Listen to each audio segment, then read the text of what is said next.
recycling more. It's about acting on needless waste and stopping it from coming into our homes in the first place. Every bit we accept or take creates a demand to make more. In other words, compulsive accepting versus refusing condones and reinforces wasteful practices. When we let waiters fill our glass with water that we won't be drinking and a straw that we won't use, we are saying, water is not important, and please make more disposable straws. When we take a free shampoo bottle from a hotel room, more oil will be rigged to make a replacement. When we passively accept an advertising flyer, a tree is cut down somewhere to make more flyers, and our time is unwisely spent dealing with and recycling something that is trivial. In a consumer-driven society, refusing opportunities abound, and here are 4 areas worth considering. 1. Single-use plastics, SUPs. Disposable plastic bags, bottles, cups, lids, straws, and flatware. The intentional 30-second use of a plastic product endorses toxic industrial processes, supports harmful chemicals leaching into our soil, food chain, and bodies, and subsidizes the manufacturing of materials that often do not or cannot get recycled and will never biodegrade. These products are the source of ocean pollution as found in the Great Pacific Garbage Patch and as seen daily around us, on roadsides, in our cities, and in parks and forests.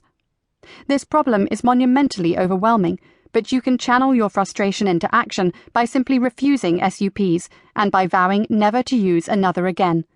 The discipline of vowing can be extremely effective at achieving goals. SUPs can easily be avoided with a little planning and reusing. See Step 3, Reuse. 2. Freebies. Hotel room toiletries, party favours, food samples, swag bags from conferences, awards, events, festivals, including sustainable events. I can hear you. Oh, but they are free. Are they? Freebies are primarily constructed of plastics and made cheaply, which means that they break quickly. Party favours often do not last any longer than SUPs. Any manufactured or plastic product comes with a heavy carbon footprint and associated environmental costs. Their accumulation in the home also leads to clutter, storage, and disposal costs.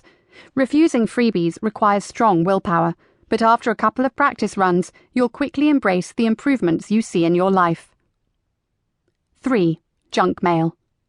Countless people transfer junk mail from a mailbox straight into the recycling without a second thought, but this simple action has collective consequences that sustain the distribution of the 100 billion pieces of junk mail sent each year.